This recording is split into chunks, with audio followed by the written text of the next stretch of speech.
Welcome to RJ Julia's virtual event with author Kristan Higgins, who will be in conversation tonight with author Robyn Carr for a discussion on Kristan's newest release, Always the Last to Know.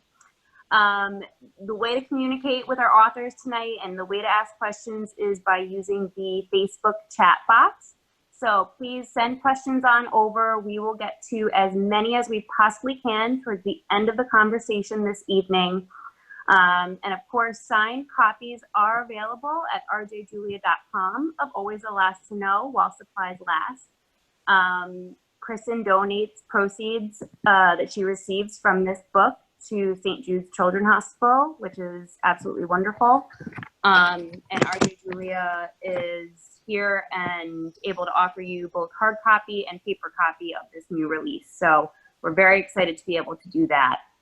A little bit of quick background for you on Kristan and Robyn before I turn the mic over. Tonight, we're thrilled to host Kristan Higgins, New York Times and USA Today best-selling author of nearly 20 novels, which have been translated into more than 24 languages and sold millions of copies worldwide. Her books regularly appear on Best Novels of the Year lists. Kristan is also co-host of the Crappy Friends podcast with her friend and fellow writer, Joss Day. She lives in Connecticut with her husband, 2 children, and several pets. And please follow her, sign up for her newsletter on KristanHiggins.com to find out when her new books are coming out, new appearances, any updates like that. Robyn, who will be in conversation with Kristan this evening, we're also delighted to have on the call with us tonight. She is the award-winning #1 New York Times bestselling author of more than 60 novels, including the highly praised women's fiction such as 4 Friends and the critically acclaimed Virgin River, Thunder Point, Sullivan's Crossing series, Virgin River is now also a Netflix original series, and she lives in Las Vegas, Nevada. So please, without further ado, Kristan and Robyn. Hi, Robyn. Hello, darling. It's so good to see you. It's good to see you. Congratulations on your book birthday. Thank you. Thank you. Let me see my notes here. The pick of the week for People magazine. Yes. I was so excited about that. How exciting is that, huh? It's awesome. And I loved this book. Thank you. And sadly, I've related too much of it. Yeah, definitely is a book that will hit home, I think, to a lot of people. It's a book about marriage. It's a book about family, sisters, female friendship, and how all those things play out during a crisis. Yes. It takes a crisis. I'm telling you what, 2020 is starting to look like a crisis, isn't it? Yeah. I mean, that's kind of a pain in the ass. So, okay, my first question for you, the most obvious one, I can't wait for the answer. Why did you want to write this book? Well, as you know, Robyn, I have 2 young adult children, and so I'm a recent empty nester, which means a lot of my friends are also empty nesters, all the friends you meet in story time at the library or nursery school. And when the kids started to leave for college, it seemed that every other couple we knew was getting a divorce, which is, that happens. And sometimes it's for the best. But in a lot of cases, what happened in our friend group was they were divorced because of infidelity. And in all of my friends, it was always the guy who was cheating. And what was shocking and amazing was the men seemed to all have a script that they said to justify why they had decided to have an affair and cheat on their wives rather than just, go about getting a divorce in a more honorable way. And this is something you and I have talked about, the lines that you hear all the time. She makes me feel new again, or I haven't loved you for years. And, the wife is like, wait, what? Didn't you just give me a beautiful birthday present? And Didn't we Didn't just you have a just say I love you? right, when did this happen? And there was so much shtick about, I don't feel joy anymore, and I feel alive again, and I haven't felt alive for years. And in the people that I'm close to, maybe 3 or 4 women who've been going through this, they were gobsmacked. They had no idea that the marriage was so bad that, the guy would turn elsewhere. So I wanted to write a story about a woman going through that situation. And in Barb Frost's case, and Always Last to Know, she knows her marriage is stale. She's been married for decades, and she thinks, I think it's time for a divorce. I'm just going to wait till after the holidays, and then I'll tell him. And the day before she's ready to tell him it's over, he has a massive stroke. And she's sitting in the hospital waiting room. He's in surgery, and she's holding all his stuff, and she's shocked. And, this is not what she wanted for him or them. And his phone lights up with a text. And that's how she learns he's been having an affair. So she's got this husband with a bleeding brain and surgery, and she's got this phone from work. And she thinks, oh my God, he's been cheating on me. So that was something I really enjoyed exploring, how you get to that point, how you deal with it. Her first emotion was shame. She felt ashamed. Like he stepped out on me, he cheated on me, and I didn't even know. What was it about me that was so intolerable that he had to turn elsewhere? And then comes the fury. I think that the next book, somebody needs to write a book that is titled, It Always Starts with a Text. Oh, yeah. Yeah. Because that seems to be universal. And for the past 10 years, if you look at their text messages, all their saved text messages, you find out more about them than you never wanted to know. It's so true.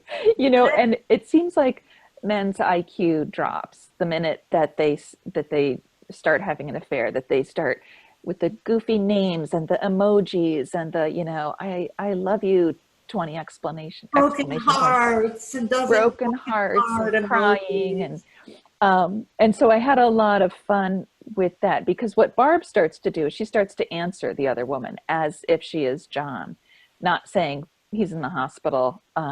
So she just strings her along a little bit because she's not sure what she wants to do with this information. She's just got so much going on. And then her daughters, her grown daughters, are a big part of the story as well. Juliet is in the midst of a midlife crisis where, and again, I think a lot of us can relate to this, where you've been doing your job, you're doing it well, you're dedicated, devoted, talented, and then all of a sudden you feel like maybe I'm past my peak. In Juliet's case, a new woman comes to the firm. She actually hires her, and she thinks she's a good, solid architect. She'll be a good addition to the team. But all of a sudden, this woman is a superstar. And Juliet is saying, really? Like, is it because she's pretty and she has a cool name? And what am I supposed to do? And I've been slogging away at this job for so long, trying to have it all, great marriage, happy children, career, community. And she's so overwhelmed that she starts having panic attacks. And she goes into her closet and has these sweaty, shaking panic attacks and dreams about moving to Montana and becoming a member of the Park Service, just leaving it all behind. And who among us hasn't wanted to do that? It's a running joke in my family. That's it. I'm going to Glacier National Park. And then the other sister is Sadie, who worships her dad. So his stroke is devastating to her. She doesn't know about the affair, and although Juliet does, and she wants nothing except for her father to make a full recovery. She's been a little bit less responsible. She hasn't followed a straight path. She's the artistic one, the creative one. And so she comes back to Stoningham, Connecticut from New York City, where she's barely eking out a living. And she encounters her first love, the only guy she's ever really loved, and he discovers that he has a newborn, much to her surprise. Nobody in the family felt the need to send that little tidbit over to her, So she encounters Noah, and they're a couple where they were madly in love, always in love, but they were never able to compromise on what their life should look like. And again, I think that's an issue that a lot of people can relate to. Like he wants to stay there and raise a big family, and she wants to go to New York and be an artist. And how do you combine that? What I found the most fascinating, well, first of all, just let me say, editorial aside, that while Sadie wanted her father to make a full recovery and come back to her, I wanted to hold a pillow over her and press down firmly. Firmly, yes. But what I found really interesting was that you gave, John couldn't speak. Right. He couldn't speak and he couldn't understand. Mm-hmm. And he was resigned to routines that the physical therapist or the occupational therapist taught him. So he'd brush his teeth and eat his dinner and things like that. But he was pretty dysfunctional. But you gave him a perspective, and you had that internal dialogue going. Now, why did you do that? And is that really likely? Well, I don't know. You know, I did some research about when a stroke affects your speech center in the brain and what that's like, and you know, how you lose words. He's unable to form the words or even think of the right words sometimes. And I thought I wanted to do that for a couple of reasons. I wanted to understand what drove him to have this affair, and how he viewed his wife now, and how he views himself. At first he doesn't recognize his daughters. He knows they're familiar looking, doesn't know who the children are in the house. They're his granddaughters. He doesn't recognize himself. He thinks there's an old man living in his house, you know.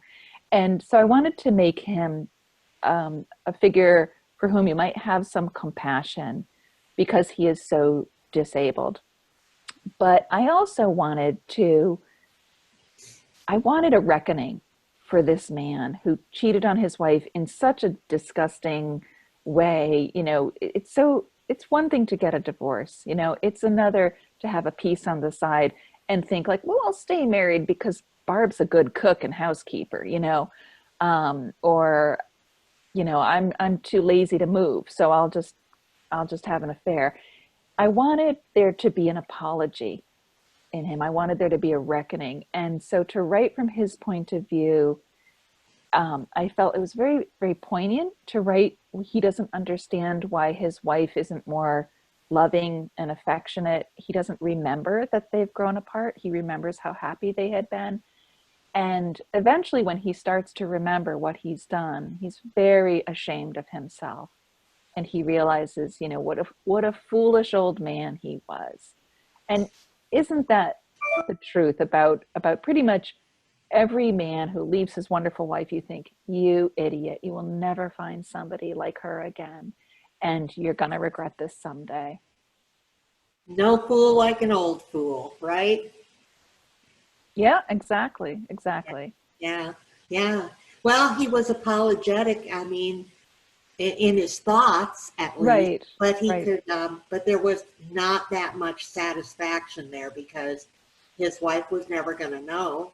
Right. And I mean, I don't want to give anything away, but I think just the fact that he realizes the wrong that he's committed is something that all of my friends who've gone through this situation, that's what they want. They just want an apology. I did this badly. I'm sorry I hurt you, and forgive me.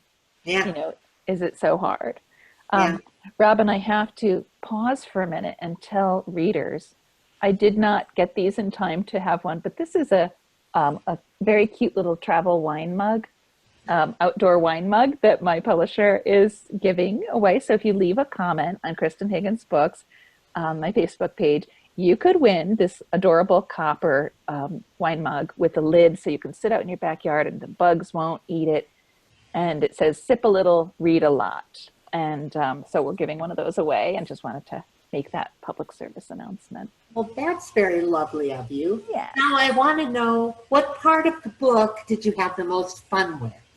Well, I really loved writing Sadie and Noah because in a way it's kind of going back to my romantic comedy days where we have this heroine and hero who have had this past, have loved each other, and are very itchy and scratchy with each other because they each carry a lot of resentment of, you couldn't compromise to my life. And so it's your fault that we broke up. And the other one is saying, no, it's your fault because you couldn't compromise to what I wanted.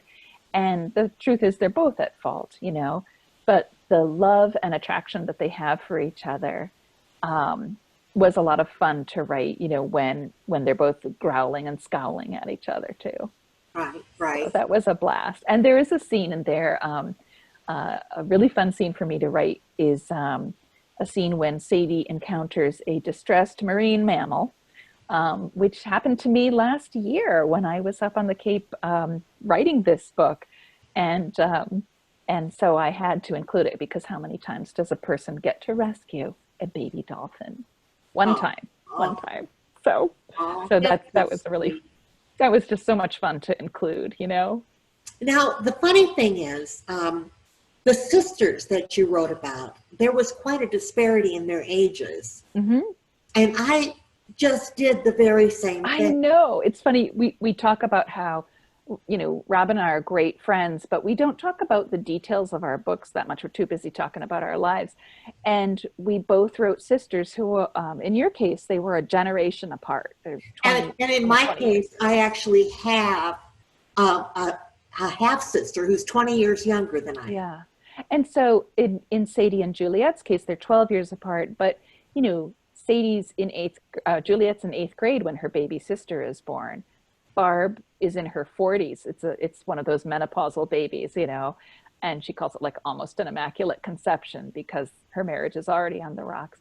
So they grow up with the same parents in the same house, but they have very different childhoods. And I think in Sunrise on Half Moon Bay, you do that too. I mean, the older sister is in college when her baby sister they never even grew up in the same house. Right.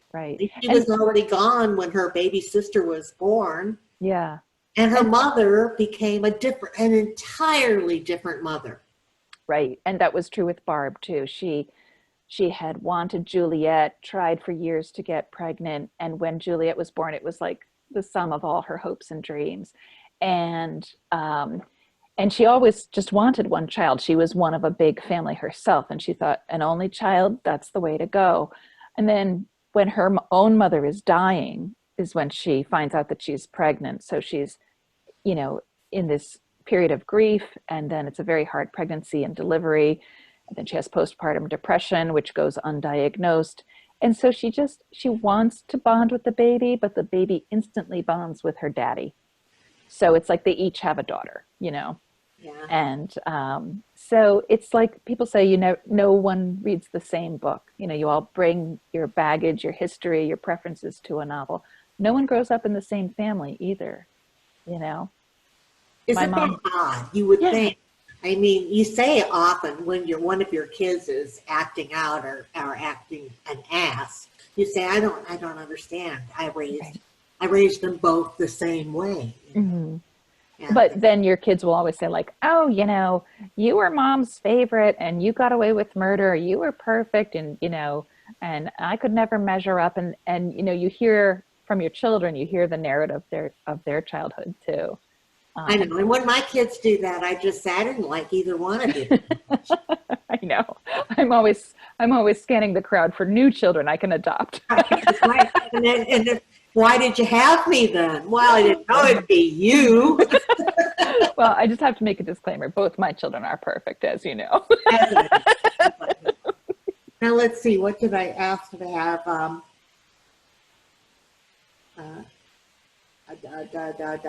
Well, let's see if we have a reader question, because I'm running out. Oh, what themes do you expect your readers will most relate to? Well, all my books have a theme that I think is really important, especially in 2020.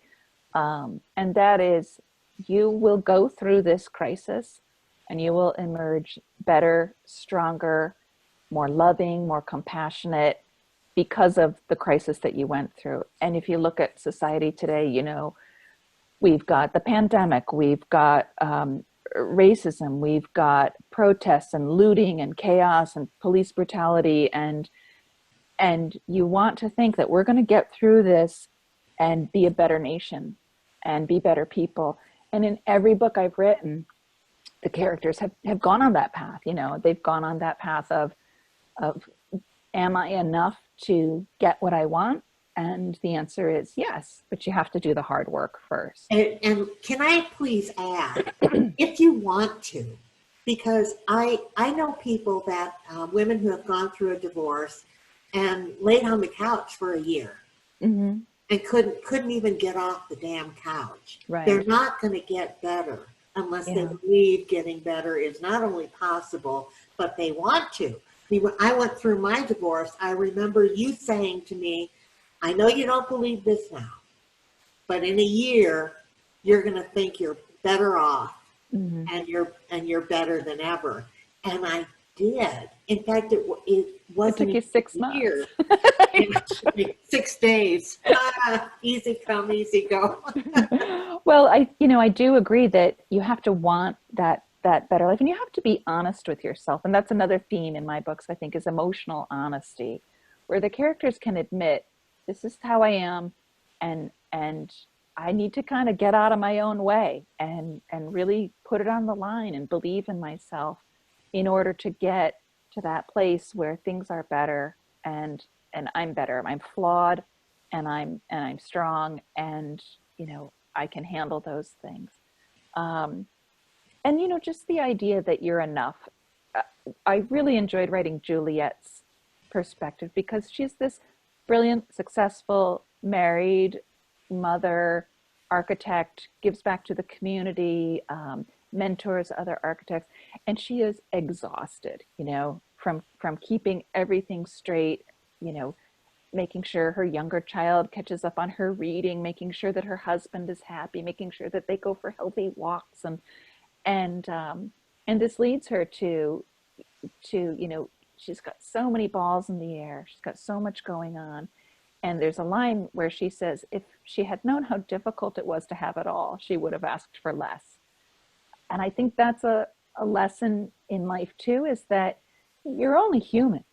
You know, you get to take some time off, you get to cry and be upset and lean on people and have them help you through. And for some of us, it's really hard to do that. And that's always been a part of my books too, of, you know, help me, I need you. I'm going to be vulnerable with you and expose my true self to you. And I love that about Half Moon Bay too, was that you had a similar character in the older sister, her name. Oh God. Justine. Justine. I was going to say Janice, but I knew that was wrong. Justine is one of those women. She's done everything right, you know, and then you know, something cracks and she needs to rely on her little sister, the last person she thought would be helpful to her. So I think, you know, we have that in common, you know, that being able to we both wrote, without really knowing it, we both wrote these divorce books. I know. At the same time, which blows my mind. First of all, that blows my mind. But let's reconvene in a few weeks. It broke my heart how many emails I got from people who said, you could have written my story. Yeah. My husband left me for another woman and said, you know, he was in love for the first time. Oh, God, yeah. You know, why do they always say that? I've never been in love like this before. I think they all have brain tumors. I don't. You know, I have had, some of my friends have thought, like, is he mentally ill? Because this can't be real. This can't be right. And it's heartbreaking, especially when you give so much to your marriage. You know, I mean, if Mick Irish left me, I would kill him. But you have to. You know, you would help me hide the body too. I would. We got the Great Nevada Desert. That is too easy. But the fact is, you know, that it's so easy to leave a marriage, and it's so heartbreaking that one person can say, I'm done. I'm over. I've actually found someone else. I found your replacement. And there's no like court of justice where you can say, I was a good wife, I came through all the time, and not that you can't divorce me, but that you can't paint me in this picture of your misery and your joyless, soulless life with me. That's Yeah, just, I know it's awful, and there's this comfort in being committed and married and committed and thinking you don't just leave someone because they got homely or aged. right, or just Uh, predictable. I or mean, you can't have a long marriage without becoming predictable. My yeah, husband and I often say, like, we don't even need words to communicate anymore. I'll start to say, turn the TV down, and he's already doing it, and I'll call him to say, he'll say, what's for dinner? He'll say, what do you want for dinner? And I was thinking, oh, how about like chicken Parmesan? He's like, oh, that's what I was going to make, and um, that comfort and familiarity and that sort of like two trees growing into one is like the life goal of marriage. So when one person says like, no, I want to go somewhere else, and I'm going to cut down our tree, and you feel so helpless. yeah, Um, yeah, and in Barb's case, she's the one who's going to ask for a divorce, and she's so hurt that John cheated because she feels like I would have given you a divorce in a heartbeat, but you had to go and cheat, and now you're this sick old man. And I took my vows seriously. I will stay with you in sickness and in health, and that is her, her burden. And it's also, I think, one of her most beautiful attributes is that she is committed to her responsibilities, and she's going to follow through. She's going to take care of John. And what happens in the story, I think, is the way she gets closure on that is quite lovely. yes, I think so too. I think, in fact, I had to read ahead. I had to read ahead because I really wanted him to be punished. See, we're coming after him with the pillow. Oh, Yeah, one of the other things I loved about writing this book was the power of female friendship, and in our person from RJ Julia introduced it as, I have this podcast with Joss, and your friend as well, Crappy Friends, and we talk about how difficult it can be to make the right kind of friendship, and how you have women make friends so quickly and so easily, and yet sometimes they can be the biggest heartbreak we have, when a friend breaks up with us, or stabs us in the back, or drops us, or when we realize like, this person just sucking the life out of me. But in the case of this book, Barb has Caro, and Caro, who lives down the street, her best friend. And at some point she realizes that maybe Caro is the love of her life. Maybe it will never be romantic, but the person that she can rely on and count on, who makes her best self and her happiest, is her best friend. And right. You and I have been friends for more than a decade now, and I have a very wide circle of friends, but like my people, the ones I keep with, the ones I tell about my kids' accomplishments, and the people you call when you have a fight with your husband or whatever, they're so precious to me. They're so irreplaceable to me. And that was incredibly satisfying to write. And also, like Juliet in the book, she doesn't have that kind of friendship. She's got a work friend. She's got a nice neighbor. She has colleagues, but she's so busy. She looks at her mom and Caro, and she thinks, am I ever going to have that? And what she starts to find is, I think I might start to be friends with my sister. And that was another thing that we shared in our books, was this, after all these years, maybe my sister is somebody I really enjoy hanging around with. Which is a rebirth in a way. Yeah. Yeah. And I mean, in Half Moon Bay, what and I've said this in other interviews, but that book for me was so lovely, and it was about really good, decent people at turning points in their lives. Nobody was like the evil sister swooping in to steal the house, and nobody was, dramatically, ridiculously horrible, except actually the husband who's been having an affair. But it was about... He was just stupid. He was someone, I wanted to... Stupid. He had the surf shop, and I kept thinking, shark, shark, shark.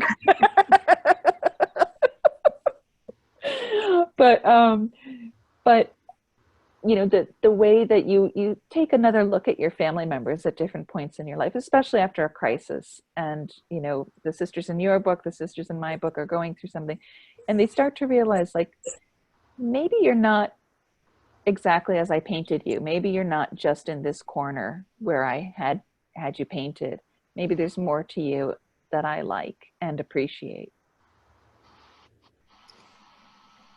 So we have some questions I don't mean to interrupt you guys, but we do have some questions from our audience here. If I could send you a few of them. Yeah, go for it. So Kristan, what was the hardest part of this book for you to write? I know you've talked a little bit about that. I think the hardest part was writing about the sort of crumbling of Barb and John's marriage, because I am a believer in long marriages. I've been married almost 30 years myself. My grandparents were married for almost 70 years. And I think that it was both hard and enlightening. And Robyn has said in the past, like, she never understands something until she writes about it. And that was true for me too, to write about a marriage that just kind of unravels slowly, undramatically, but you get to that point where you're just two people living in the same house. And it was really sad, and it made my heart ache to write that. And to write John's perspective, when he's so helpless and fumbling with his thoughts, and he's looking for familiarity and comfort that he can't find. I think it's a very poignant book in that respect. But those parts are always the most rewarding to write too. The hardest, most heart-tugging are also the most rewarding. Absolutely. Well, another question from one of our viewers, would you ever want to revisit one of the couples from your earlier books and write them a new story? So for example, some kind of conflict 10 years into their marriage, or do you prefer having a happily ever after for the romance side of things? Well, that goes back to what Robyn and I were talking about, where the character's on a journey where they don't just end up with the right person, they become better people. They become, bigger hearted and braver. So I wouldn't want to go back to one of my couples who had gone through that journey and confronted their issues and gotten through them and then screw them up again. I think I put them through enough torment in the novels that they can get to that place where they can be happy and where they've learned enough to have the tools to make a happy life, where they're not going to have a potential divorce or a rift or such a difference in opinions that they're going to have that kind of conflict. I think it would be sort of a betrayal to that couple. Many readers want to know how those people are doing, and they don't understand. You can't write their happy life.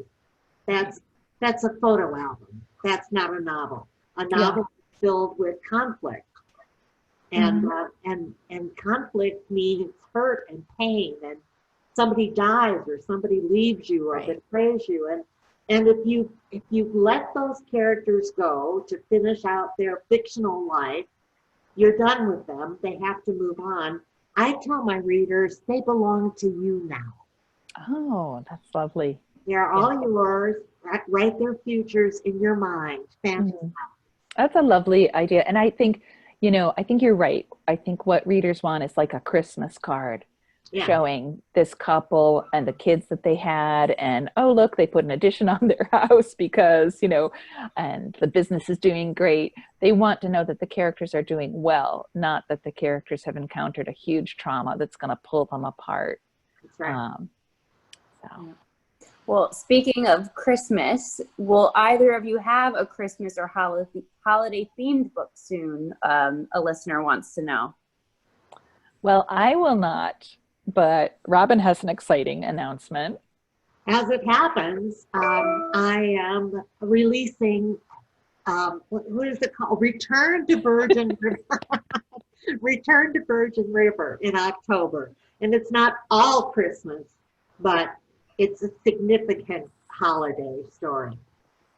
Yeah, and I mean, Robyn, as everybody knows, Robyn's Virgin River series was optioned by Netflix, and season 2 will be coming, and hopefully season 3. You certainly wrote enough books for Netflix to keep going with that. Well, we could get very old together. We could go for years, you know. But I think it's brilliant that you're writing another book to bring your dedicated readers back into that beautiful community.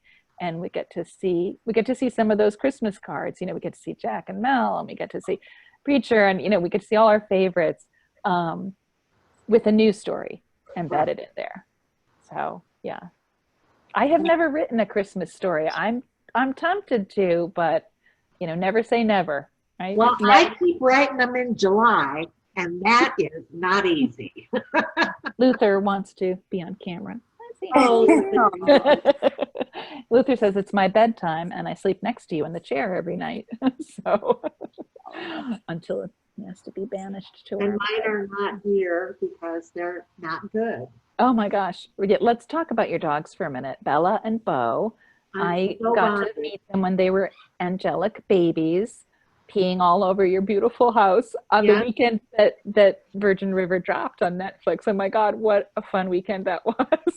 Dog pee. Months ago, I was ready to put them up for adoption. I was scarred. I smelled like puppy poop. It was just unbearable. They ate the wall. I mean, they ate the wall. Such bad puppies. But they're puppies, you know. They're puppies. And now they're still puppies. They're 9 months old, and they're very big. And they're very powerful. This is what happens. They don't realize that they're small. Luther thinks he's very tiny. But they're very well behaved now. Yeah. Of course, they're wearing an electric collar. You're going to get all sorts of reader feedback on that. That's what the trainer taught me to do.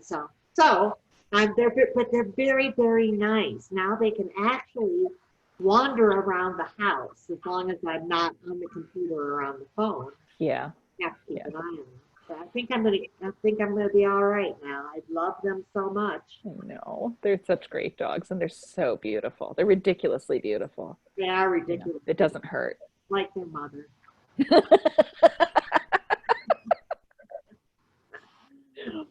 Any other questions, Dana? Yes. So, Kristan, you write passages that make me laugh out loud. Is that more difficult than making the reader cry? That's a wonderful question. That's a really interesting question. I do think it's a little harder to write humor for me, in that I have to finesse that scene a little bit more. And I say to myself, like, I know this is going to be funny eventually, you know, but you know, there's, I love to write, for example, crowd scenes, and there's a dinner party gone wrong, which is one of my favorite things to write. Marriage proposal gone wrong. And I know, like, where it is in my head, it takes a little bit longer to get that on the page. The sad stuff is easier, I think, because it's more direct. You know, to make somebody laugh, you have to first engage them, make them feel what the character is feeling, understand why they would do these things, build the scene and the humor, the physicality of it, maybe, the dialogue. Whereas writing something poignant and sad is, you know, just straight from the heart. And, you know, it's just a bit more of a direct emotion, I think. Yeah. I'm surprised, Kristan, because you're naturally very funny. Thank you, darling. Thank I you. thought it would be easy. I mean, my humor is just kind of natural. I don't have to plan. Hmm. You know? Yeah, I mean, there's definitely the humorous voice is not hard for me, but to write like a laugh out loud scene, you know, like in the first chapter of this book, Sadie decides to propose to her boyfriend of a couple of years, and you know, to get that into a hilarious disaster, you know, you have to take these building blocks and check the pace and make sure the dialogue is right and think about the background and stuff.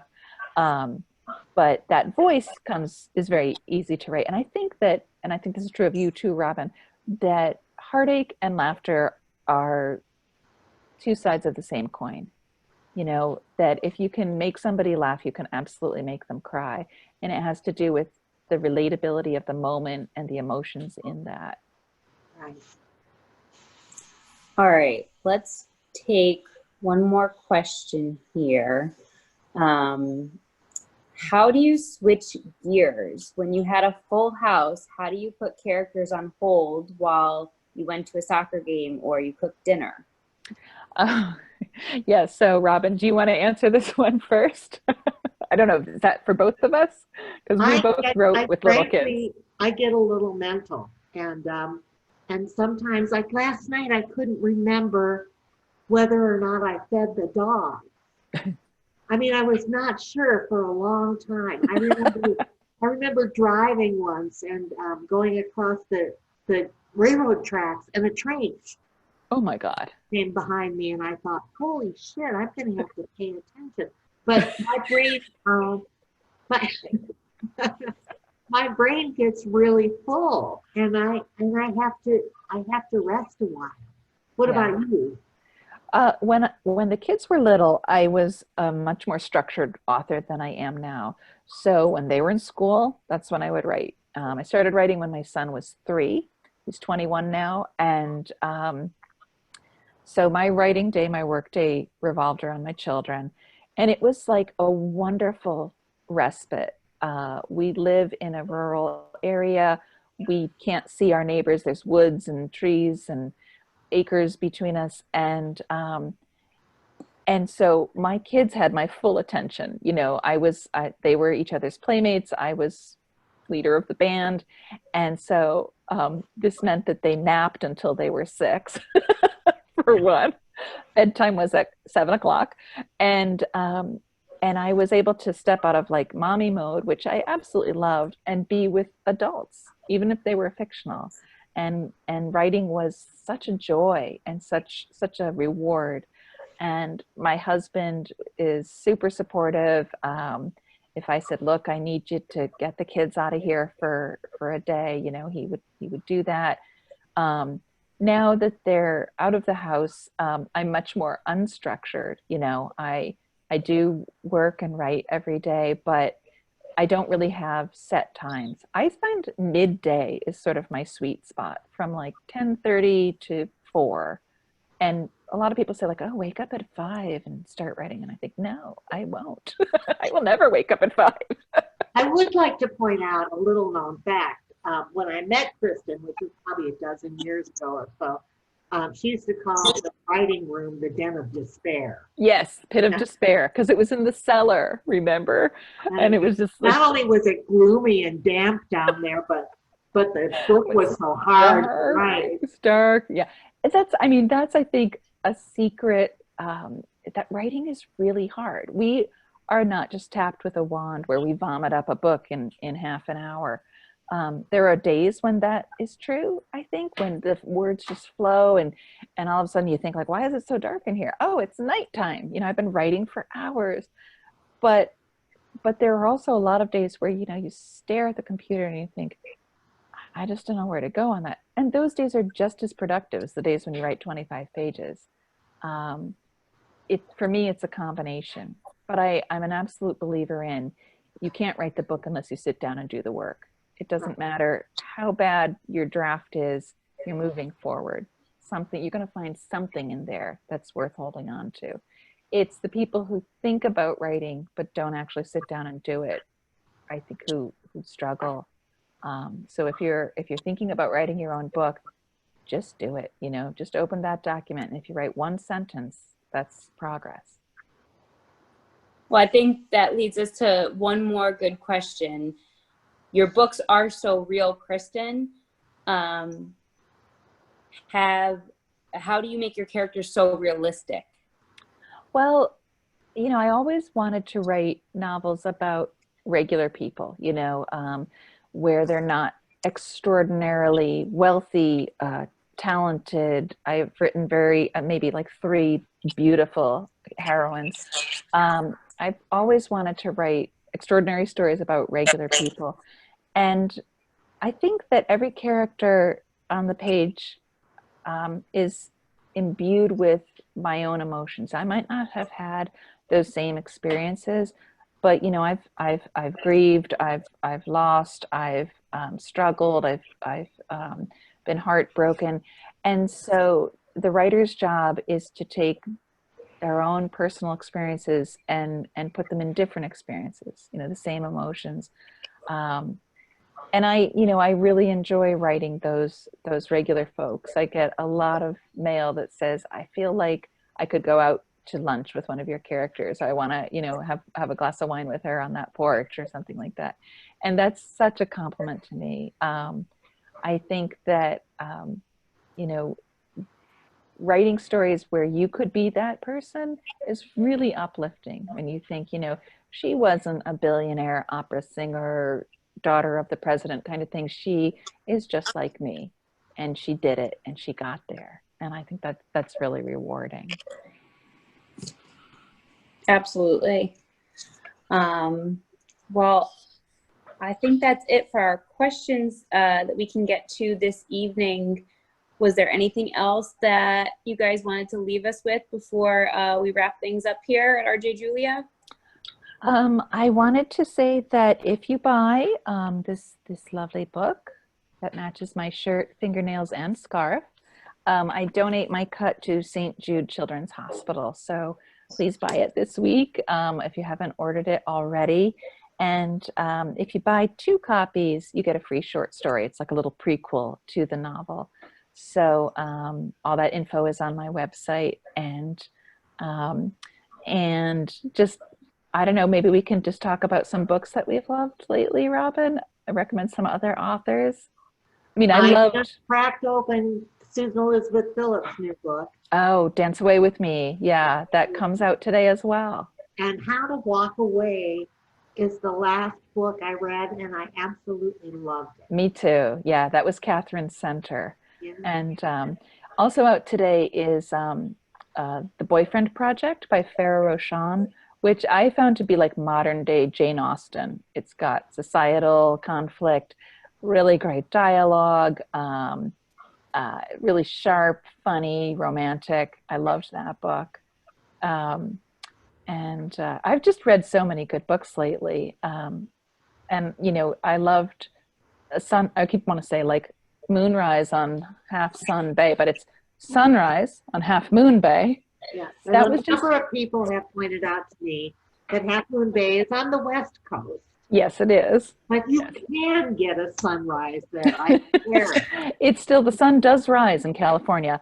And that, to me, that was like a book that was so comforting and lovely to read, especially during these hard times. And I said it was like the book I needed now.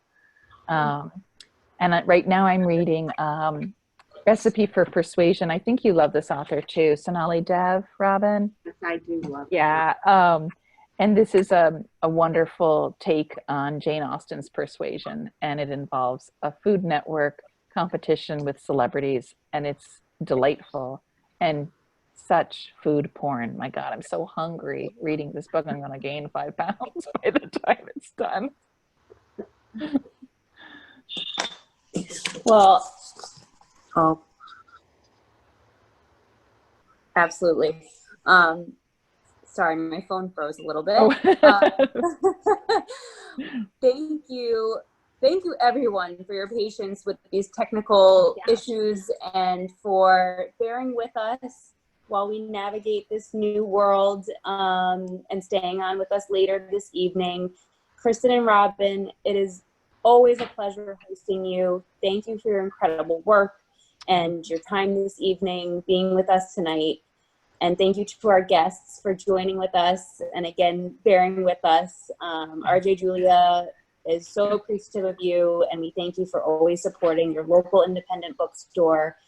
Kristan's new book, Always the Last to Know, can be purchased by going to rjjulia.com, and you can order your signed copy while supplies last. So head on over there and we'll get your book ready to go for you. Everyone take care, be well, and have a fabulous night. Thank you. Thank you. Good night. Bye.